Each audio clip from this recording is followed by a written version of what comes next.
All right. Good morning, everyone. I'm Bonnie Abramson. I am the Education Coordinator for the United Square Dancers of America, and I put together these webinars. We are very thrilled this morning that we have Mike and Lisa Seastrom.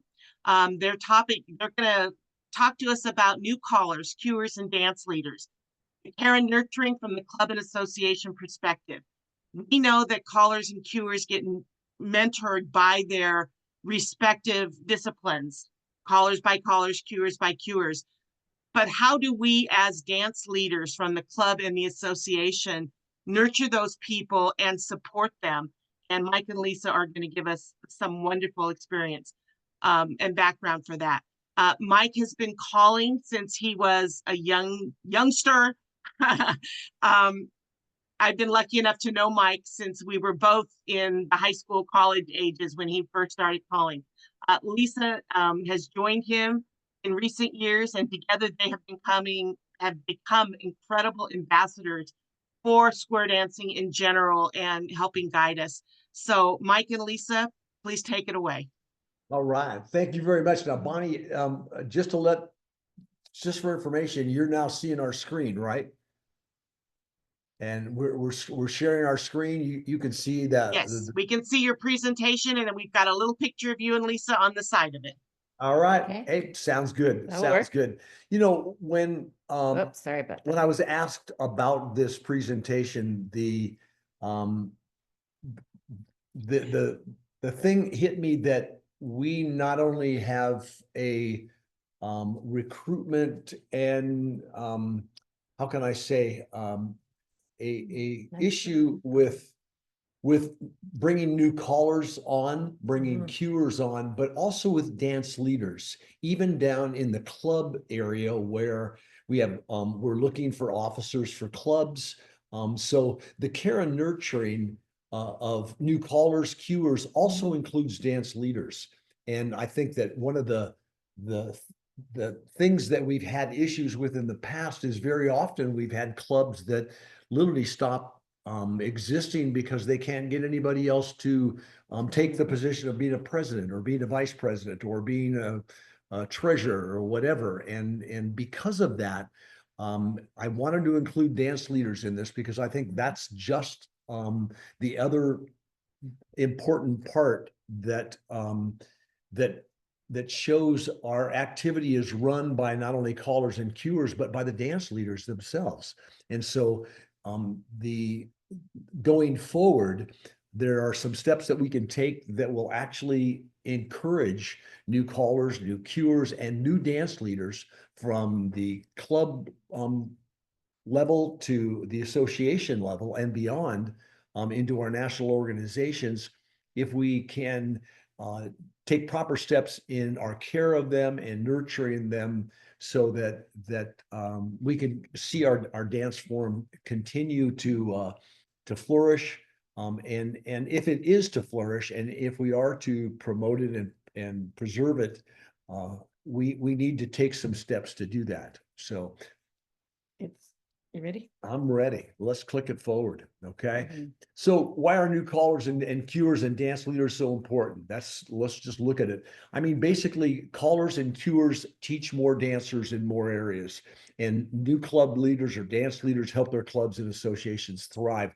The key on this one, and it was probably 20 years ago when I read an article from Daryl Clendenin that said, one of our biggest issues with the growth of square dancing or the decline in square dancing is the fact that we do not have as many callers as we used to.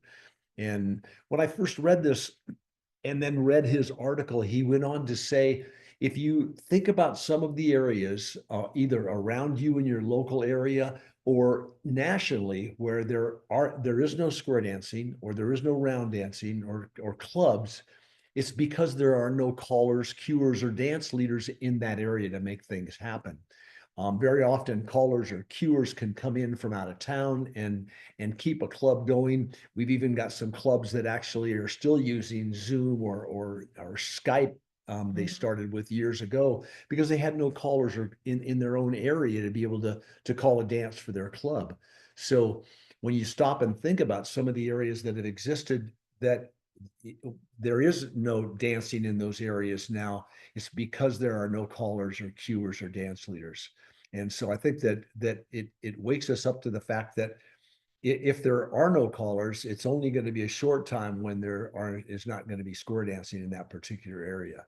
Same thing with round dancing. If there are no cuers, there won't be round dancing in those areas for any longer. So does anyone notice that or has seen that in their area in our group today?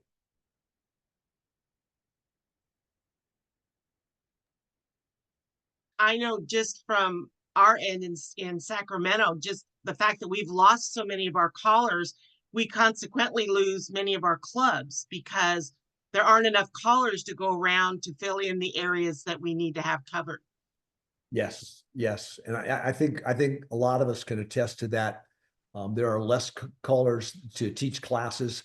It's estimated that we have probably 1/3 of the callers that we had 30 years ago. And that has a major impact.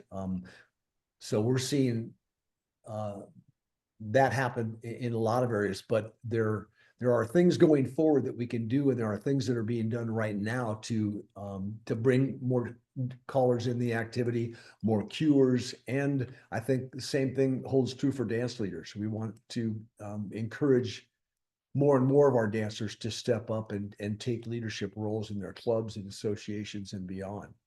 Yeah, there's a comment on the chat that we definitely need have needs for club leadership in the San Diego area. I think all over California, quite honestly.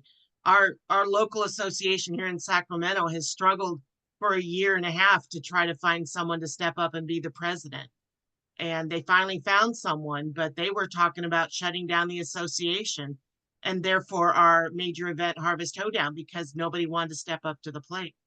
Right, right. So I think we're seeing that across the board, and there could be a lot of reasons. Our numbers could be the reasons, but I think if we as dance leaders, callers, and cuers encourage and educate our dancers, I think we can turn this around so that we have a vehicle for bringing new callers, new cuers, and new dance leaders into our activity. Go ahead and click on the next one, Lisa.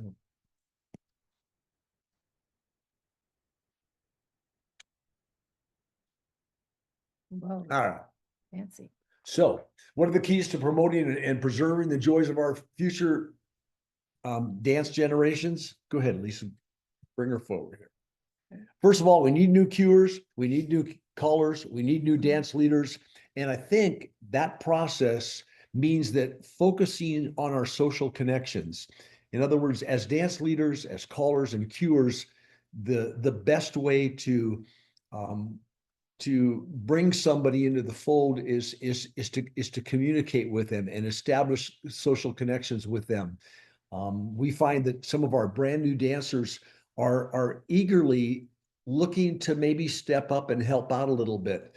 And of course, one of the comments from one of our board members was let's go ahead and elect them vice president, and then they can be president after that. Well, as a caller that has seen this kind of go down in flames before, I said, let's just start out really simple. Let's have them help with refreshments, or let's have them help with our putting away things after our class, or simple things that we can bring them into the fold. And in doing so, we not only can socially interact with them and keep them as part of our group, but give them positive feedback and that kind of thing without overwhelming them or putting them in a position where they really have to step up, and there can be problems with that. So go ahead and click her forward, Lisa. So what's already being done to increase the number of new callers and cuers? Let's look at new callers and cuers to start with. First of all, go ahead. CALLERLAB and RoundaLab both have mission statements that involve what their main mission is. And several years ago, under the leadership of Barry Clasper, when Barry Clasper was chairman of CALLERLAB, he brought in a professional group to help us to develop a mission statement. And we had a mission statement of 13 points and all kinds of things that we were doing and working on. And basically what these professionals told us, that unless you have a singular mission, unless you have something you totally want to focus on, that that you can, above everything else, you can accomplish this, you're going to end up just spreading yourself so thin that nothing gets accomplished. And the mission statement that CALLERLAB came up with is we train new callers, or we train callers. And that's new callers and existing callers. Rounded Lab has a similar situation where they're looking to train people and provide methods for that. We're actually seeing free caller schools at nationals, and we've seen that for some time with Grand Square Inc., GSI, kind of underwriting that or funding that. But not only have those caller schools brought in many callers, each of those caller schools, I think in the last, what do you say, Lisa? You were in one of those caller schools even years ago. In 2014, I was in a GSI collar school. And how many people were in that caller school? I'm guessing maybe 40 to 50. Okay, and I think that's what we're seeing, is that anywhere from 40 to 70 new callers are attending those free caller schools at the national, and just opening up our doors, making easier access to caller training. The other thing is that those caller training, that free caller school, also serves as a mentoring for caller coaches, for callers that have been calling sometime, to put them into a role of being able to be involved at a caller school, which is part of the prerequisites for being a accredited caller coach, to being trained so that they can take that exam and become new caller coaches. So as a consequence of these free caller schools at the nationals underwritten by GSI, we're actually seeing more caller coaches and more schools around the country, because we now have more caller coaches. I think in this last year, we maybe have 4 or 5 new caller coaches that are just stellar individuals that Competent. Yeah. They know their stuff. they know their stuff, and it has enabled us to open up more and more schools around the country at more different times of the year. There's also now caller schools that will specialize in things like teaching, which is just a critical caller skill. And we're actually seeing, I actually just saw yesterday a caller school being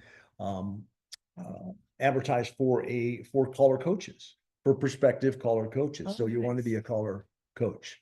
There you CALLERLAB, go. Rounded Lab conventions have training. That's much of what exists at those conventions.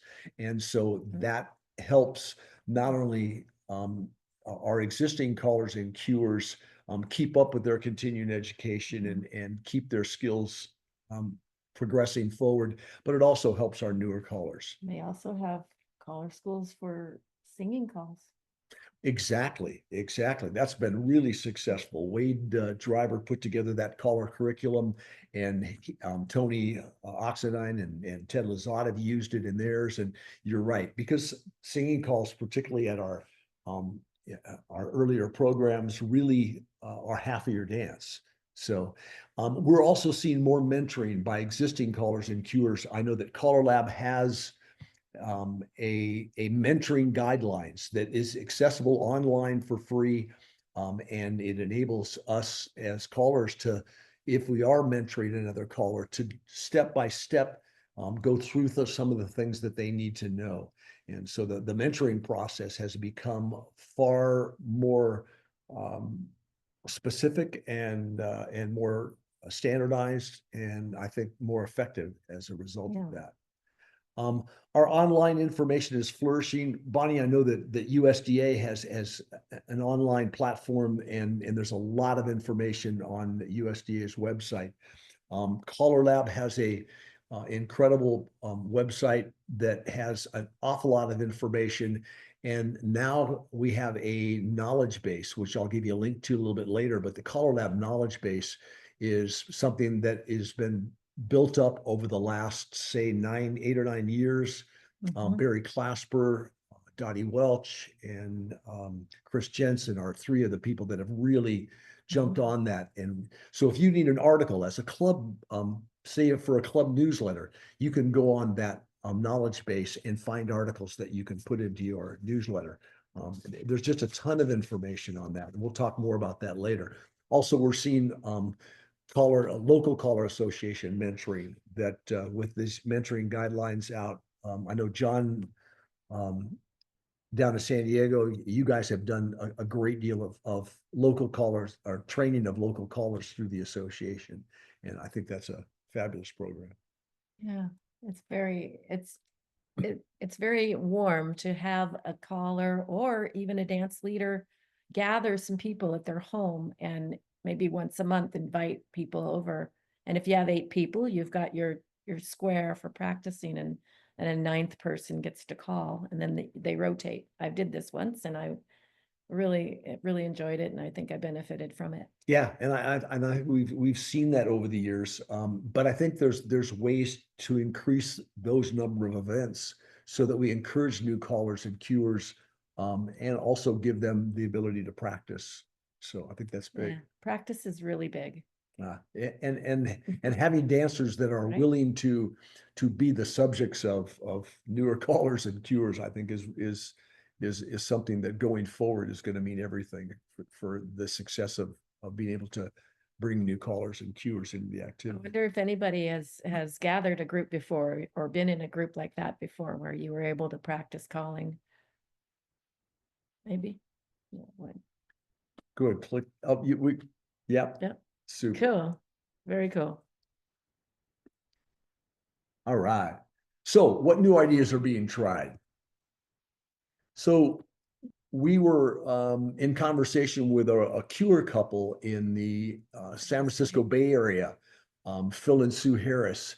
And one of the callers in that area by the name of Bob Elling said to them, you are the only cures left in this area. Why don't you consider holding so you think you might want a cue event? And so they did just that. They held an event and they brought in maybe 4 people that were interested and maybe just wanted to see what it entailed. They now have 3 new cures in that area that they are mentoring. And so if they want to go on vacation, they are sick or ill and can't attend, then one of the other cures can step up. And so I thought that was a fabulous idea, and the fact that they got response for 2 or 3 it really makes a big difference. So in the San Jose area, there are some new callers or new cures coming out as a result of that situation. Also, online schools. Kip Garvey runs an online caller school where someone can subscribe and go ahead and run through training packages on their own time.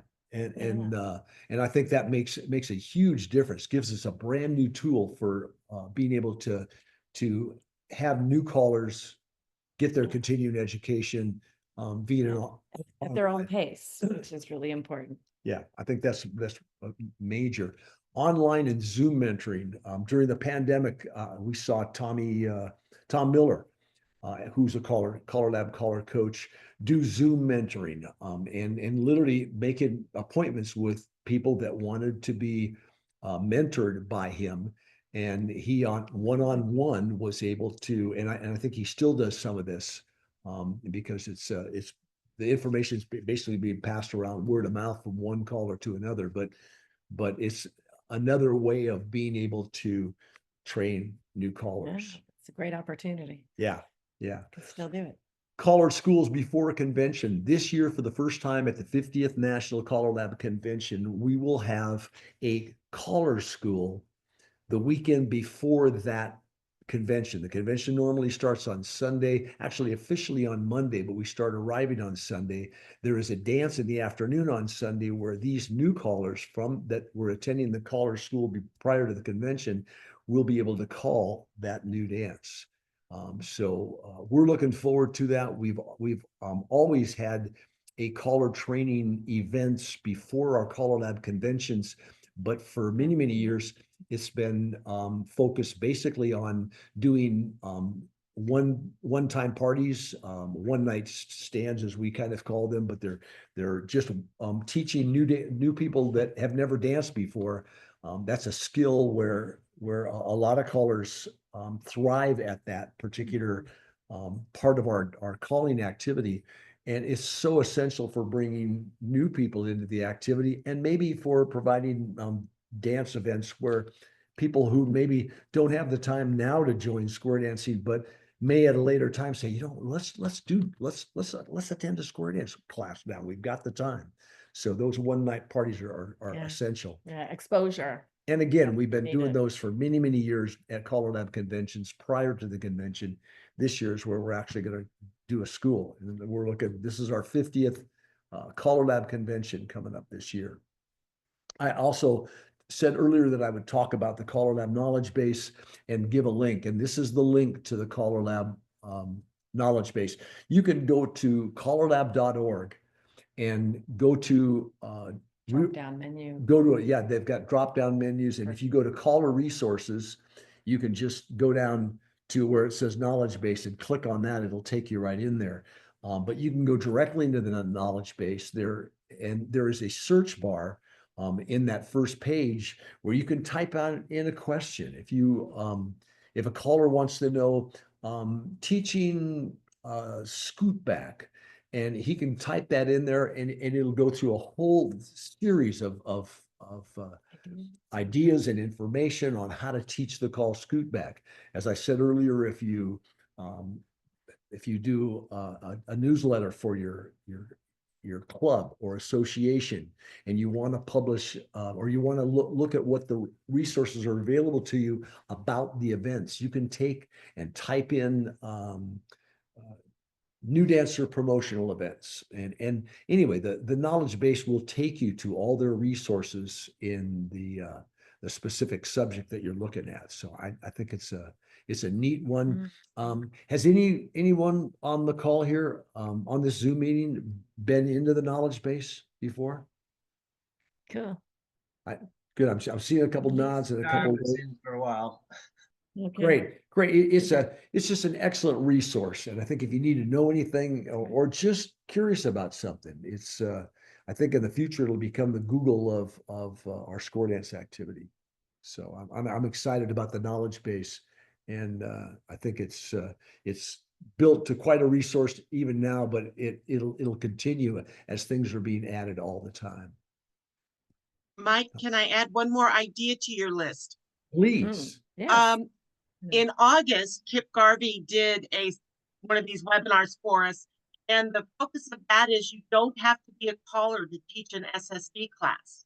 Yes. And it was ideas on how dancers like myself, who I wouldn't probably try it, but I probably could teach an SSD class if there's not a caller in the area. And so if anybody wants to go and listen to that webinar, it is available on the USDA website.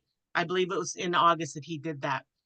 You know, and what's interesting, Bonnie, is that's actually been done before. We've had dancers teach classes for clubs where there wasn't a caller or cuer available, or a caller or cuer became had a hospitalization or something that prevented them from attending and being there for weeks at a time. And the dancers and dance leaders have stepped up, and the knowledge base is a wonderful resource for that kind of information. And so I think, Bonnie, you're absolutely right. That's a new idea that's worth putting in our toolbox. So very good. What are the two most important steps now? First of all, we need to spread the word throughout the dance world to increase the awareness of the importance of having new callers, cuers, and dance leaders. I don't think it's on most of our dancers, even many of our callers and cuers.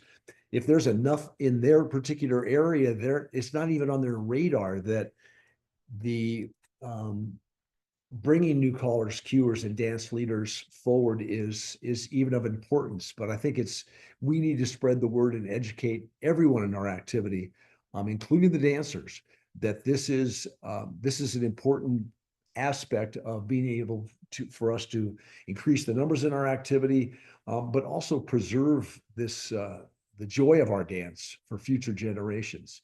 And I think number two, it's really the challenge of every leader and every dancer to be able to help and make those suggestions, so that we bring those new leaders and new callers and cuers into our activity. Yes. So why are the steps so important? More leaders and dancers, we need to know how critical this effort is. Every leader and dancer has a role that they can act on right now, and that this effort, kind of like the effort of bringing new dancers in our activity, is ongoing and continuous. I think so often as clubs, when we have a new dancer class, we start advertising, maybe a couple months ahead of time at the most. And I think if we make it a year-round effort, one of the things that our club is doing that's really helped our new dancer program is that 3 or 4 times a year, we're attempting to just have a fun night on our class night and have all our class people and our club people invite everybody they know just to come to a free night of dancing. And what I do is just do a one-night party and teach dancers, the new dancers. The key here is those new people that come in have to sign in, and technically, because our insurance says that the people that come in need to sign, so that there is a proof that they were actually there if they have a medical claim or whatever. It's really important to get their name and their email address.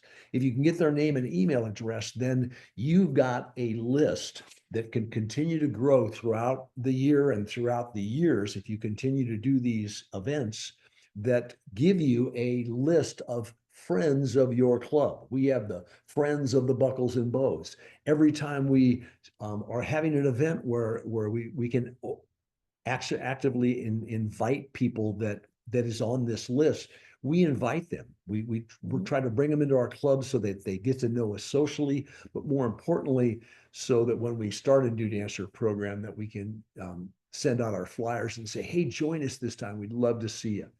We put our dancers that fall off our program, for instance, with our new dancer program, they all of a sudden get something on that particular night that they have to now attend. Their church has changed something, or their YMCA group or whatever has, and they can't continue with the class, but they say, I'd like to do that later. So keep me on the list. That contact That's right. information. Keep that contact information. And again, to emphasize, this effort is ongoing and continuous. And if it's done throughout the year, Has to be consistent. it makes such a difference rather than to just all of a sudden, have that pop into your head.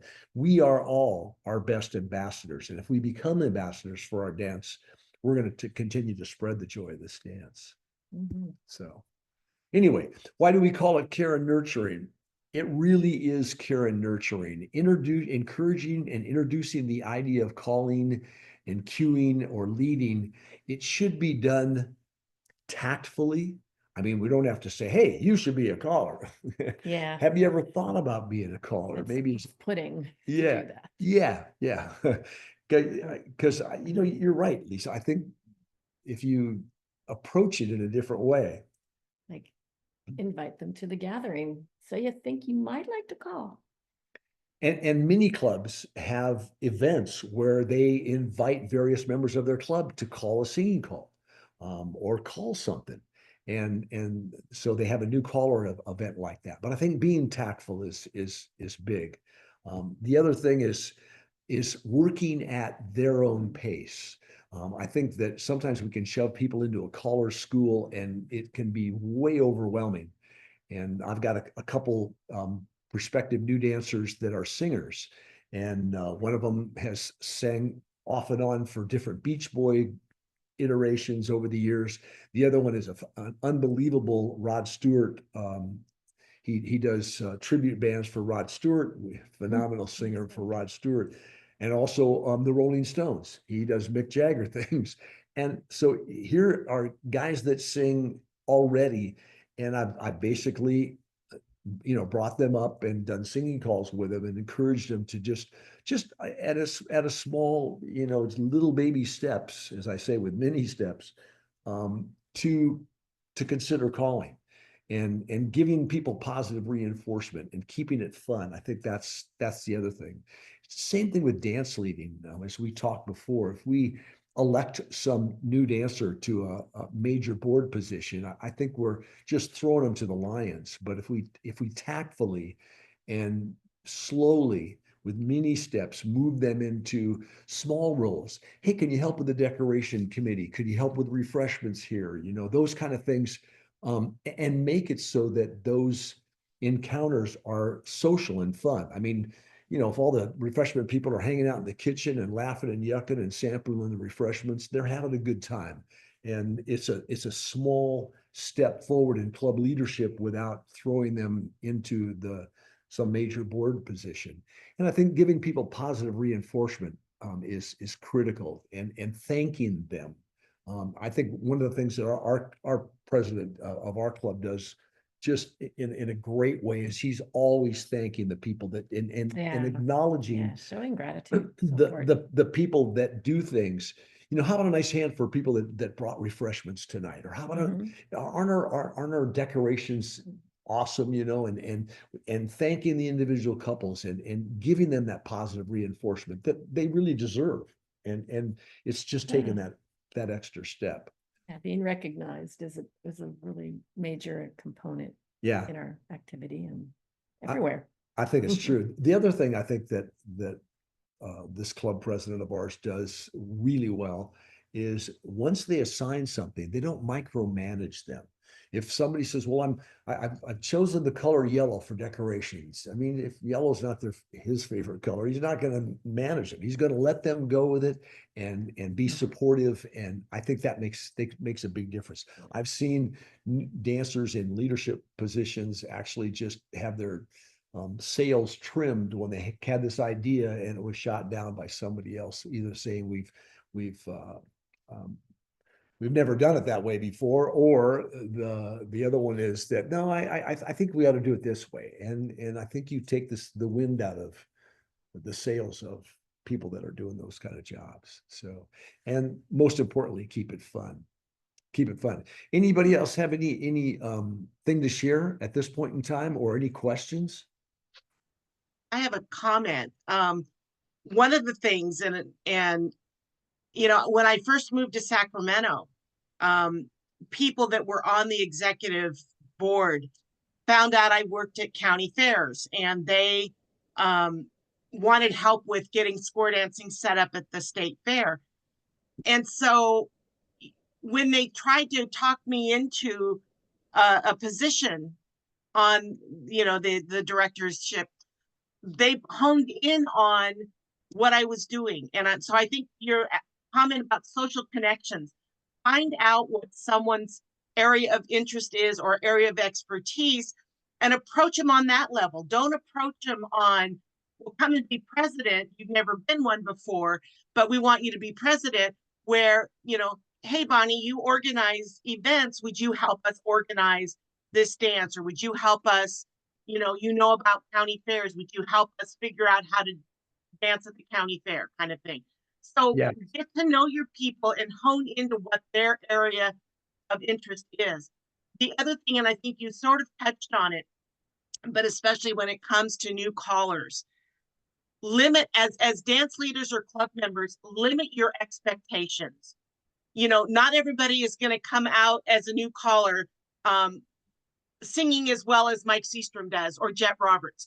We literally had a club fold in Sacramento after Jet moved to Alabama, and the people that came in didn't have his level of showmanship and singing ability.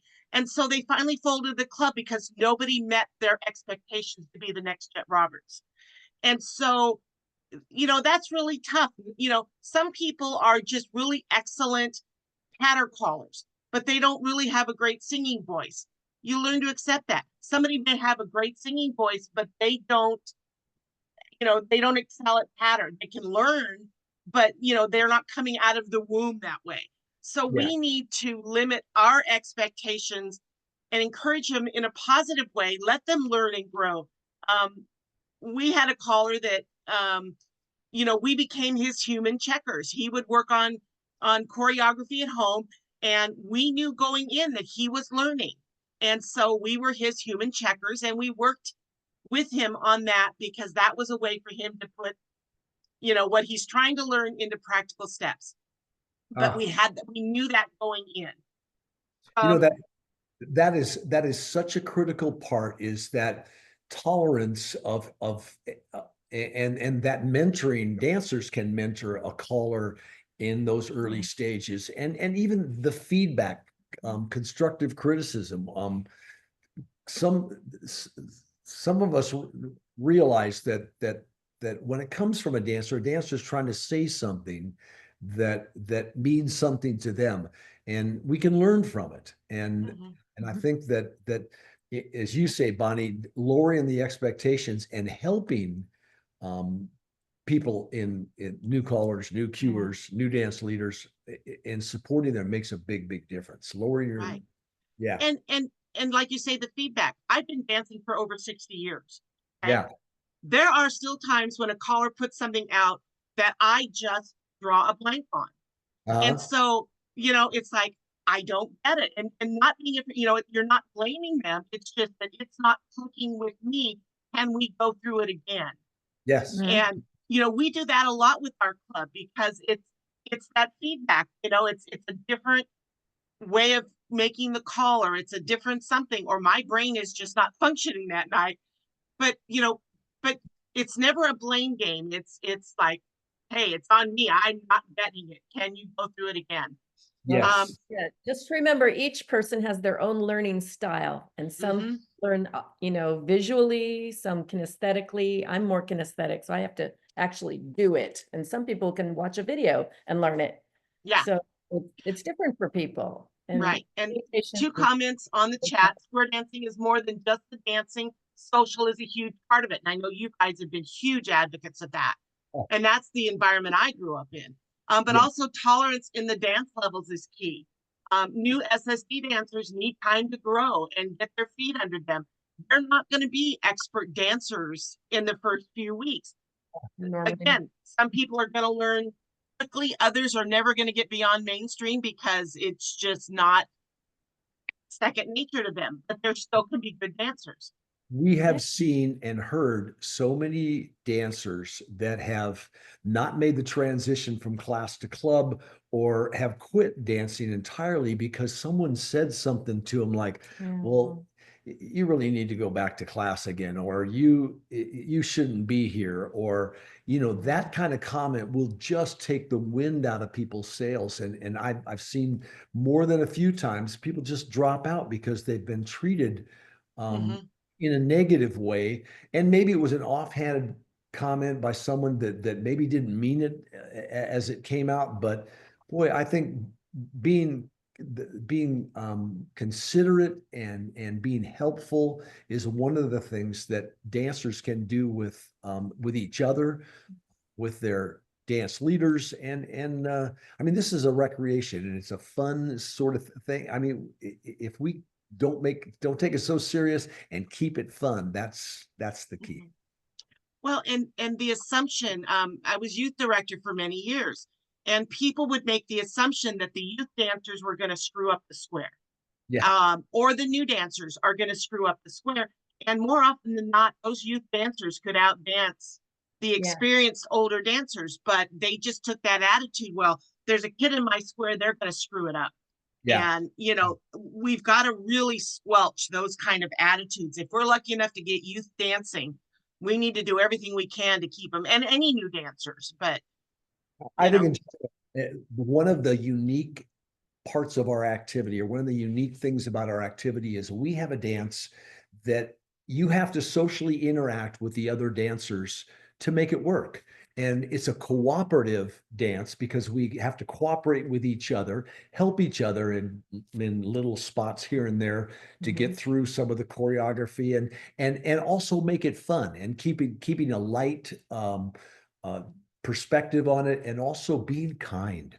There's nothing wrong with being kind to the other dancers you dance with and being as encouraging and just being able to give somebody that positive feedback. Hey, you guys did great. It was so Yeah. fun to dance with you guys. It was, and I think that kind of care and nurturing is so key in our activity. So what's the best way to start? First, it's the introduction of the idea. So you ever thought about calling? And start with a simple step.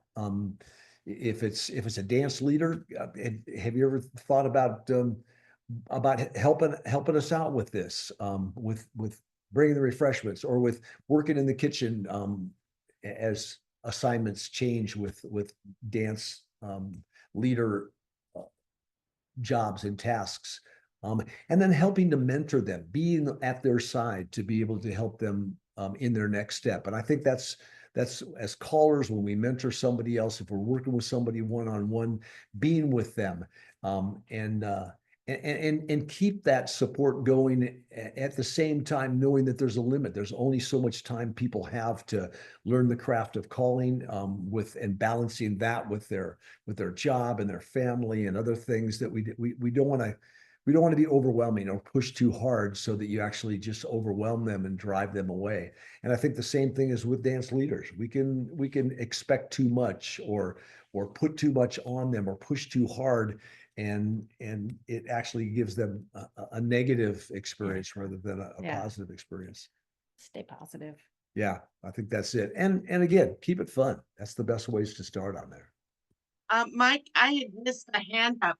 Helen Bragg, if you want to unmute yourself and ask your question. Oh, yes. Yeah. Hey, Mike. My question is, you were talking about you have some good singers in your club and you had invited them up to do a singing call with you.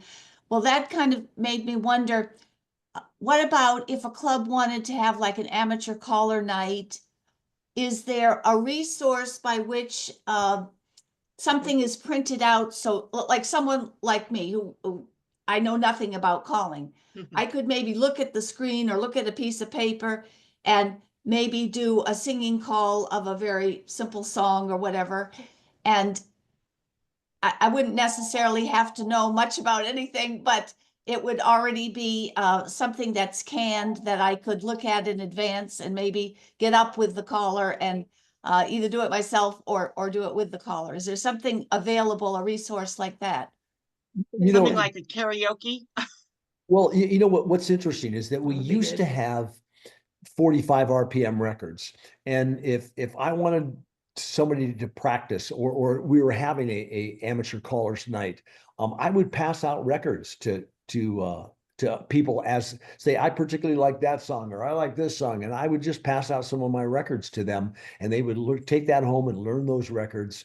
But now all of our music is on MP3s. So hopefully if the person has a computer or a phone, I can actually email them the piece of music and the cue sheet that goes with it, so that they can actually read the cue sheet and learn the song and learn the singing call as a song. And now there's technical issues that say, well, I can't share my music like that. But my feeling about this, and I've been involved with the Guild of Pride, which is kind of it's not an organization as much as it's a gathering of callers and cuers that don't share our music. We manage our music in an ethical manner. But in this instance, we're actually trying to help someone or mentor someone, and they're not going to take it out and immediately make money with this piece of music and that kind of, they're just playing with it. And so for my feeling is that we can share music in that way legally, on a small basis, to allow a new caller or someone to even try calling. And Helen, your specific question about, is there something you can go to that would tell you how to do that? That would be something I would type into the knowledge base. How do I organize an amateur caller night? How do I do an amateur call? I'm not sure that there is anything on there, but I've never got on and done that. So I'd go on the knowledge base and see if you can You find can find something. how they've run amateur caller events in the past, if you're interested in running one with your club. And the other thing would be if you wanted to do a singing call or something like that. I think a caller, your caller or instructor could help you move forward with that. And I'd be happy to help you with But, well, I'm something. just thinking that it might be, in addition to maybe trying to spark some people's interest in eventually going to caller school, to even think about being a caller, it might be a fun social event. Because I can remember many years ago when I lived in Ventura County, I went to the Ventura County Symphony.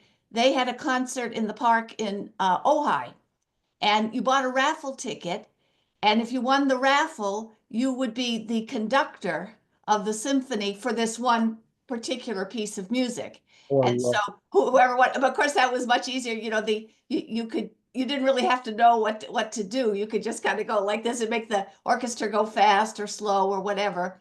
But a lot of people bought those raffle tickets because, you know, they thought it would be kind of be fun to be the conductor of the orchestra. And I'm just thinking that it might be a fun social thing if it were something fairly easy, Yes. where, you know, you could just look at something. You couldn't really send them the info that much in advance. Well, maybe you could, but just something they could kind of do on the spot. It would be sort of a fun thing, I would think. yeah, most of those amateur caller nights are set up ahead of time. And usually the announcement is made months before, and we ask for volunteers and even go out and actively solicit volunteers, and then make sure that they have the piece of music. They can actually purchase the piece of music if they want, and the cue sheet, and download on their computer. If they want to change the key or change the speed of it, that can also be done because the program for managing square dance music is free. One of the programs anyway. And so if someone had the wherewithal or could be mentored, they could download it and even change the speed and the key if they needed to. Yeah, and I think Ariel also had her hand up a while back. Okay. Thank you.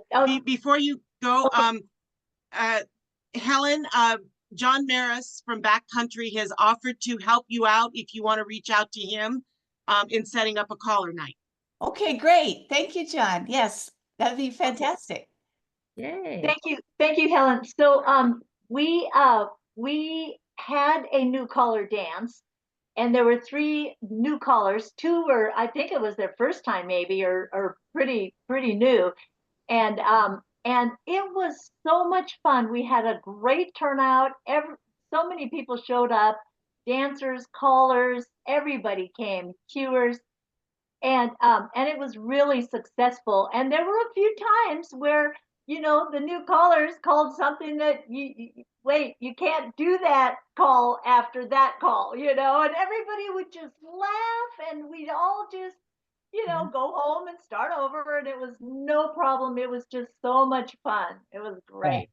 That's fabulous. It sounded like it really was run with with that in mind, with just having fun with it, and it sounded really successful. That's making that successful. Dennis, you had a question or had a comment, right? Yes, I did. I just went onto the caller knowledge base, and let me hit my control.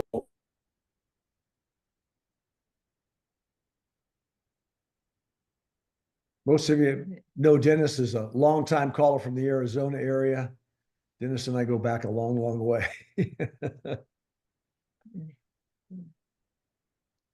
So did you find something on the knowledge base, Dennis? He sees another screen. He so is didn't- muted. Oh, okay.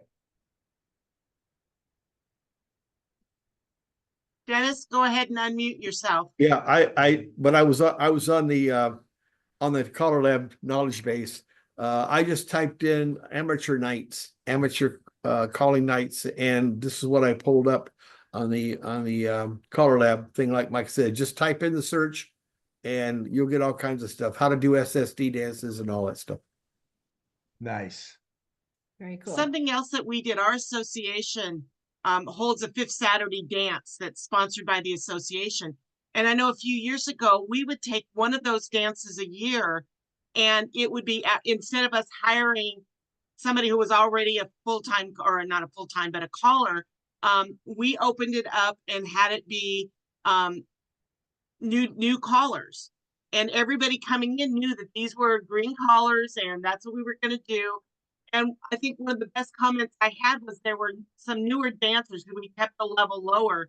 There were newer dancers in the hall dancing, and I was in the square with one of them, and the caller messed up, and the dancer kind of looked around and she says, you know, it's so nice to know that the callers mess up just like us.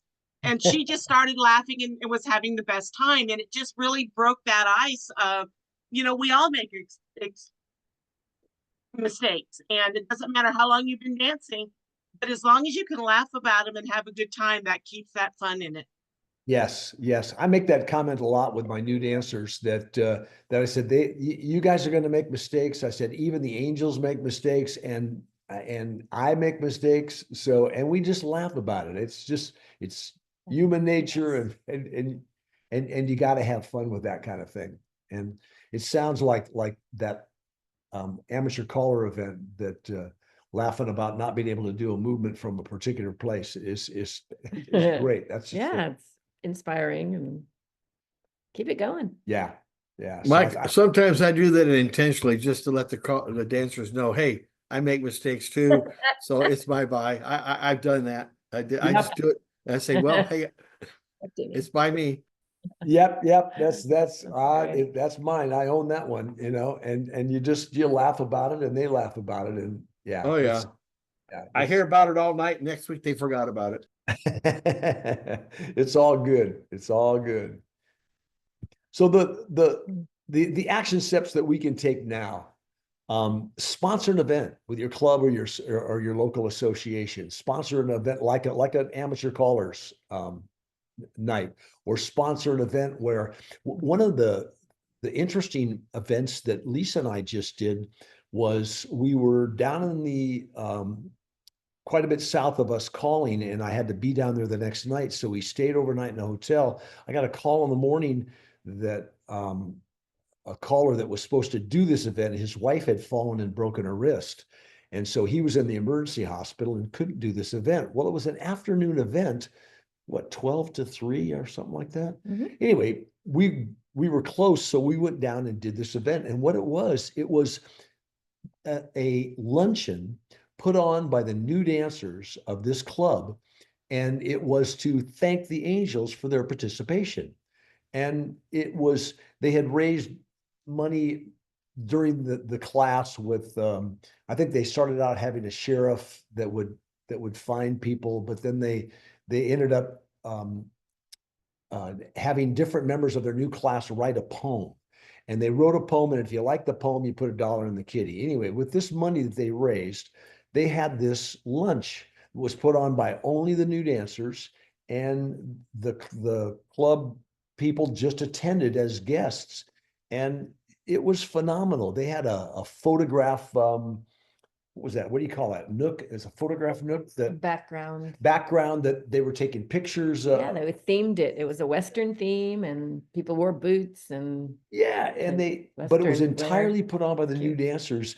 So it gave the club kind of an opportunity to see new dancers in a leadership role. And I mean, after the club members were left, these new dancers were putting away the chairs and the tables. They were having a great time because they were yucking it up with each other. But it was I thought, what a neat idea for an event this would be, to get your new dancers involved in a leadership role that you could see and encourage them in future dance leader activities. So I thought that was a pretty cool thing. And again, personal invitations are the best. If we're personally inviting or personally approaching someone about either being a dance leader or doing an activity for the club, or considering calling, And I think that that is great. There are great online resources now that we have. One of the things I think, and Bonnie, think you can confirm this, but USDA, for instance, has always had information on their website for all the various officers in a club. Yes, And they do. And they have pamphlets on party nights. They have pamphlets on all different, newsletters, all of that kind of stuff. And so it's a terrific resource. it's phenomenal. And if you say wanted someone to be someone who printed up the newsletter, you could get information on the USDA website on what it is to print up a newsletter or what it entails to be the job of a vice president of a club or those kind of things. And I think they're using those online resources with CALLERLAB, with RoundaLab, with USDA, the knowledge base. There's just phenomenal online resources that we have now. Yeah. And we will have a seminar later on, Bonnie, that Lisa and I'll do next year on social connections. But I think the social connections and the connectivity that we facilitate as club leaders makes such a huge difference in our activity. I know that during the pandemic, and I think I got to know Helen. We got to know Helen mostly in the pandemic.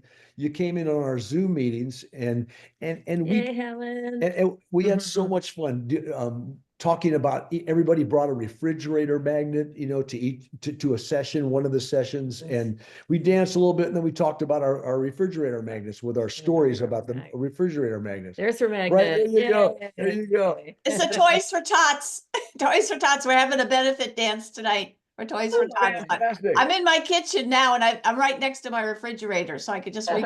I love it. Well, I think that's what precipitated the refrigerator magnet idea. Was it was either you or somebody else was dancing in front of your refrigerator, and we could see all the magnets in the background, and it was like, hey, pull off one of those magnets and tell us a story. But it turned out that the social connections were so important. And we realized, I think, during the pandemic, how important those social connections are, how much we thrive on positive social connections with other people, and how social our activity is. And those social connections, promote happiness, increase serotonin levels, and really make our world a lot better place. And our activity has the perfect way to socially connect, and can even those social connections can be even enhanced and facilitated by certain things we do. And that information is also on the knowledge base, because as chairman of the Social Connections Committee for CALLERLAB, we've put a lot of that information on there. And so anytime you need an idea on what kind of fun thing you can do for a dance or for a weekend as a caller or a dance leader or a club or a class, check that on the knowledge base. There's a lot of information there. And again, keep it positive and keep it fun. I think that's the key. So I have a comment about the social connections, Mike. And this is from our other co-president of Wranglers, because he's not a round dancer. And in San Diego, I guess in much of California, our typical dances will be alternating between squares and rounds. Right. So he feels, and I see his point, because I'm only recently a round dancer. I'm just trying to learn. So, and the reason that I took up round dancing is because I was bored during the dances, because I would sit out half of the dance. And he feels that because we have the round dancing, the people who do both the square and round dances, they really can't socialize during the dance, because there's no downtime. There's no break time for them to sit and chat and, have a cookie or whatever. Yeah. So I am very interested in, you said that next year you'll be having a webinar on the social connections part of it. I do think that's important, but how do we accomplish that during a dance or during a class, Or do we have to do that separately by having some sort of social activities outside of the dance experience? Well, you know, one of the best suggestions that we came across for people that wanted to increase the social connections at their class or their club was that because a lot of our dances are set up with chairs around the outside, you might be able to talk with the person next to you, but you can't talk with very many people. Whereas if you put circular tables, or if you have the room to put circular tables, or just tables where people could sit across from each other and have a cookie together. One of the things at our class is that we put all of our refreshments that people bring on a table, and people can approach from both sides of the table to grab a snack. And you can't believe the number of people that stand back there and just talk over And that chat. table and And chat, and chat. because there's some place where they can actually face another person. And so we create an area like that in the back of our class, and even our club dances, there's tables where people can sit down and talk with one another. And that's that. Even arranging chairs in a certain way can increase those social connections. But I'd love to invite you to come to that webinar, because we're going to talk about some of these ideas that allow us as club leaders and callers and cuers to increase the connectivity of the people at our event and at our dances and our weekends and such. And when do you think that will be scheduled? Bonnie? Yeah, I was just racking my brain. I apologize. I don't have that in front of me. I think it's February. I think it might be February or March. Yeah, but stay tuned to Bonnie's events and to these webinars, because Lisa and I'll be back to talk about social connections. Okay, great. Thank you. Yeah, you're very welcome. You know, I want to go back to one of the earlier things about getting your newer dancers involved. If, you know, a lot of us are older folks and are not as computer literate or as, you know, social media literate. I do a lot of Facebook. I don't do Instagram and Twitter or whatever it's called, and all those other things. But if you get younger, newer dancers in, and they don't have to be kids, but younger folks that are very involved in those other forms of social media, ask them if they would help you promote your classes, you know, to share with their network of friends, because one, that's going to give you a new audience, but two, it's going to give you access to some of those other platforms that you may not be as familiar with. So Yes. that would be a way to gradually get them in. You know, Bonnie, what we're seeing too with because we've been doing the SSD program now since the pandemic, and so our club has really grown as a result of having more than one class a year, and part of that is the social connectivity. You know, setting up the hall in a certain way, making time for people to be able to talk and to connect with each other. And what we're finding is also our new dancers are a younger empty nest. In other words, they've got kids that are still in high school, maybe in college, they're not grandparents yet. And they literally are now discovering square dancing as this is the perfect activity for us as a couple. You know, now we've got some time, we can do something like this. And so we're seeing that happen. And those younger empty nesters are the majority of our newer dancers now come from that area, and they're bringing their friends. Mhm. That's a demographic that we Yeah, we see a lot of it's really our demographic should be those early empty nesters, because they're looking for an activity to do that hey, let's do something together, you know, and square dancing is that perfect activity. Yeah. Yeah, we agree with that, but how do we reach them? That's our challenge, is how do we get the word out to that particular demographic? Well, I think that starting classes, well, you guys the Wranglers are doing SSD, so you're doing more than one class a year.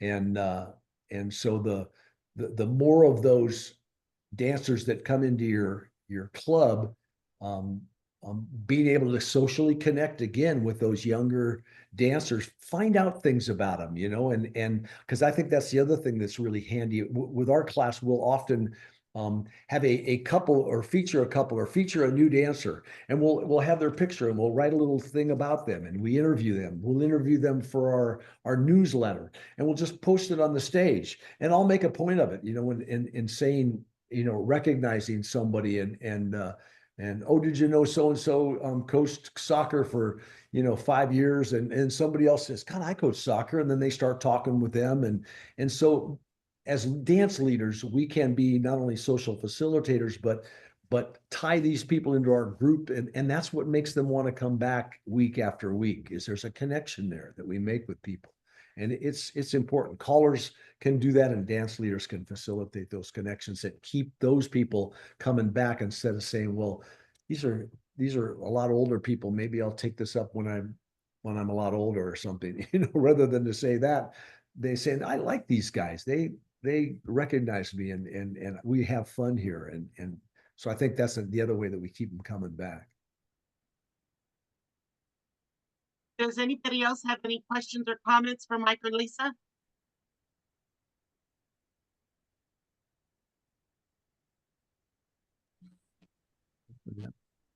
No. Enjoyed the conversation. Okay. Thank you all. for being here. Hey, nice to see you, Bill. Hey, Mike, how are you? Bill is a longtime square dance caller and Really? teacher from the Sacramento area. Is now retired and back in Oklahoma, but boy, it's sure nice to see you, Bill. I like to see you guys. It's you've been a good friend for many, many years, and I miss the activity. I physically cannot do it. Had some medical issues, but I'm here with wife and our furry ones and family around all around here. Every time I turn around, I'm being called uncle or cousin. That's great. You know, the nicest part about our activity is that we have these lifelong friendships that we might not get to see each other very often, but when we do connect, it's like, you know, no time's passed at all, you know. So Well, I like the fact that I can, even though I'm not physically involved with the activity anymore, I can participate in these sessions. I love to help new callers. And so even anytime I get a chance to do that, I do. nice. Helen? Yeah, I'd like to pick up on that, helping new callers. And we have one with us here, Elisa from San Diego. Okay, here's the deal.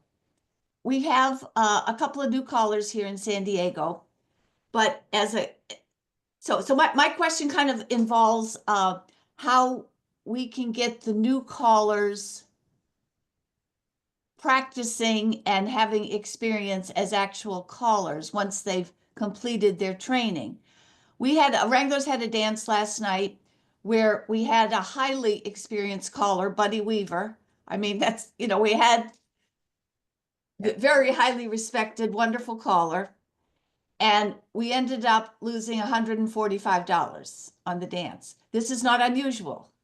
Okay, we had a wonderful cuer, John Downing. So we put on dances every month and we lose money every month. Sometimes we've lost a couple of $100 on a dance. Sometimes we'll lose $80. The last time Buddy called for us, we lost $155. Well, Wranglers is in a halfway decent position money-wise, so we accept it. But there are other clubs out there that if they kept losing $150 every month, they'd soon be out of business.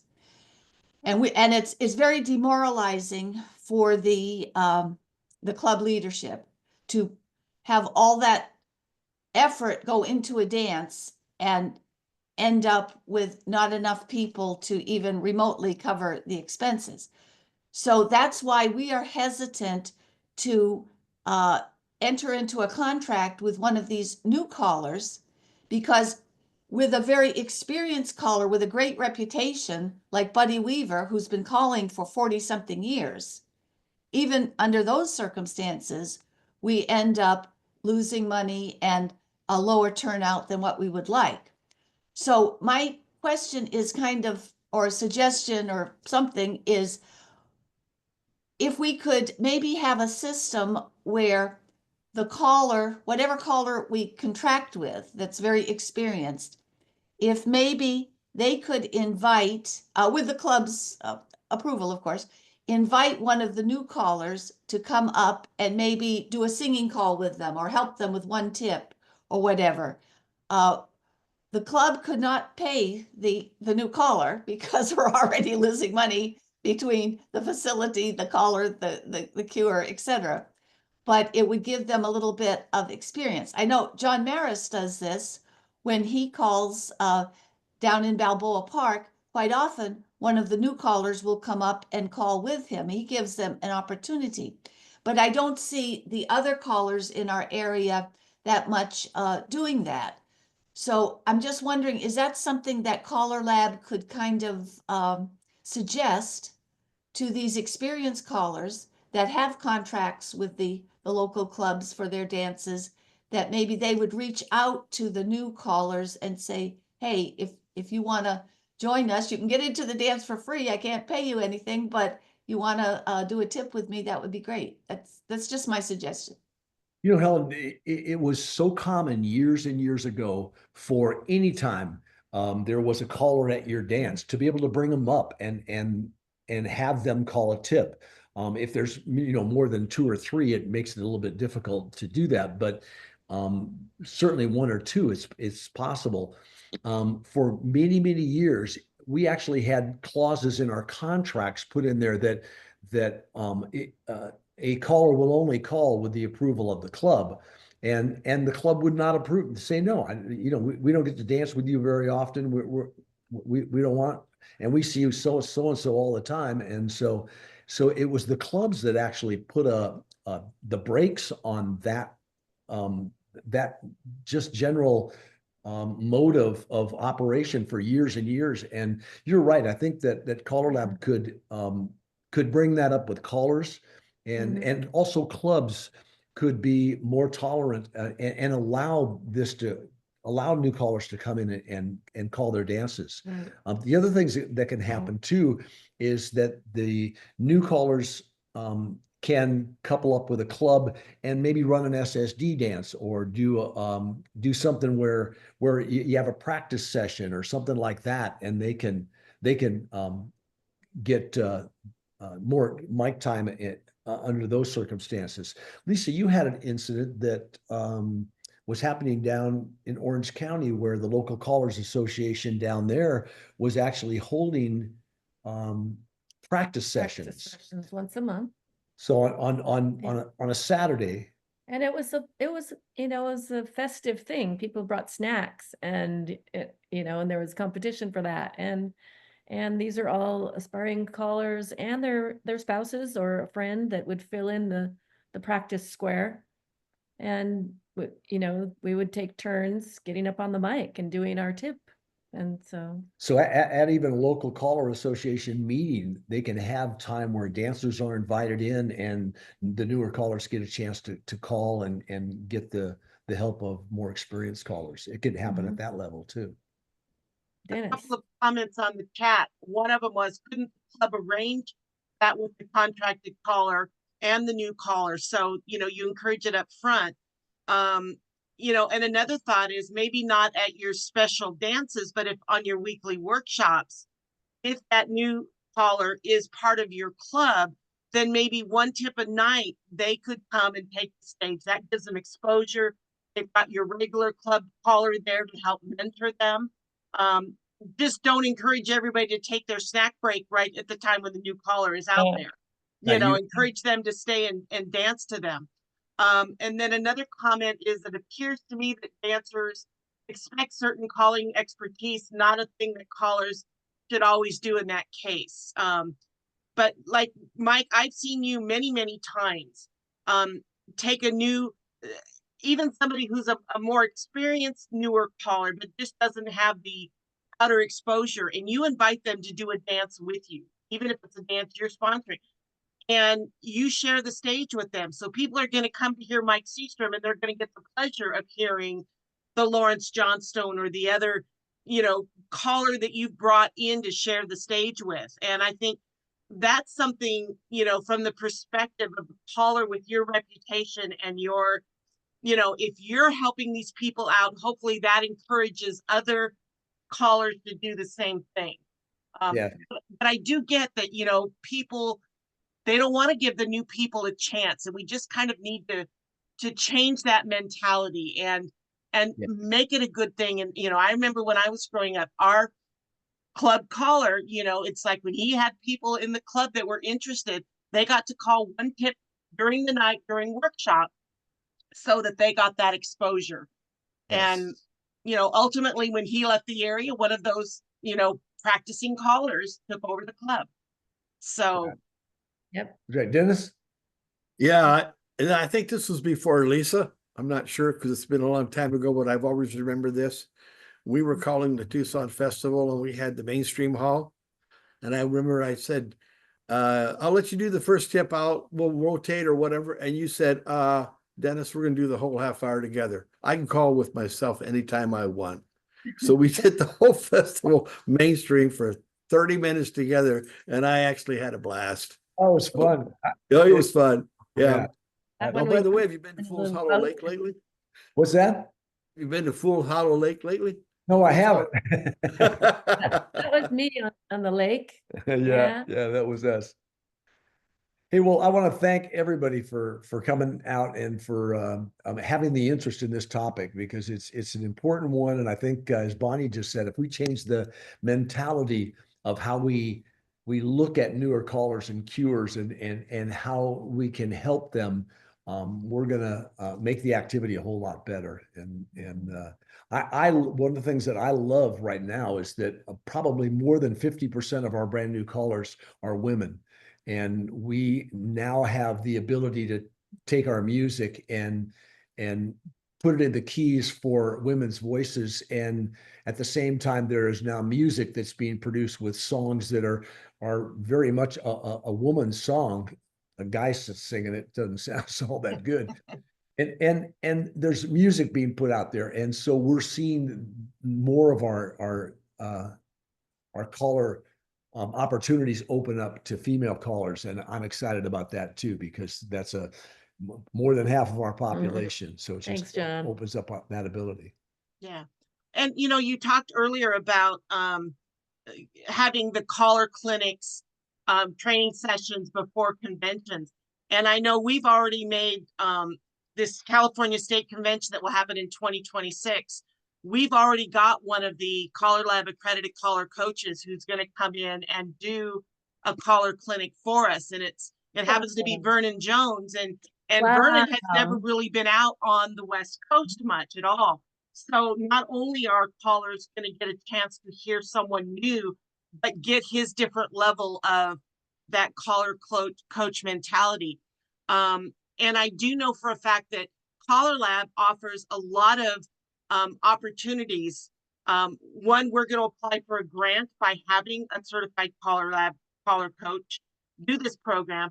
But also, I know you guys have resources to help new callers get the equipment they need and stuff like that.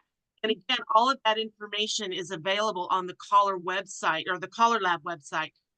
So definitely go out and take the time and check out the USDA website, the CALLERLAB website. There are a ton of resources out there for all of us to use. I don't care how long you've been dancing, if you're new or if you're an old fogey like me who's been around forever, there are lots of resources that we can reach out and use and learn from. I want to thank Mike and Lisa for your time, for putting this webinar together for us. I want to thank all of you that have joined us today. And just remind your friends, if they weren't able to hear it, it'll be posted to the USDA website probably by midweek, both Mike and Lisa's slides and the recording of this session. We're getting some nice, oh yes, there is a date set for the convention. It is April 10th through 12th, 2026. It will be in Santa Maria, which is on the beautiful Central Coast. Lots of things to do in that area. We're very excited. We can't, quite honestly, I am one of the proposed co-general chairman. We can't, because we had so much trouble finding a chairman. Two of us old timers stepped up and said that we're gonna co-chair, but we haven't officially been approved until our January meeting, our state meeting, but it will be happening. We are very excited. We've got a lot of plans. All of our staff's already in place. So we're gonna come out of the gate in January full barrel. So we hope people will plan to join us there. So- Again, thank all of you for joining us. Are there any last comments for Mike and Lisa? Here's a thank you, Mike and Lisa. This is from Dennis. Teresa and I will see you at CALLERLAB in Greensville. And Right. you're getting applause. Again, thank you so much. Thank you. Appreciate it. Thank you for Everybody being have a here. wonderful rest of your weekend. Our next webinar will be in December.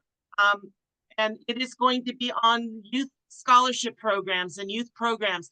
How do we help benefit these young dancers that we are hopefully getting in, and how do we do some more things to try to recruit new dancers? So watch for the announcements on that, and we will see you all next month. Thank you so All right. much. Thank you. Thank you, guys. Thanks, All Mike. right. Right. Thanks, everyone. Bye-bye. Thank you, guys. Where's-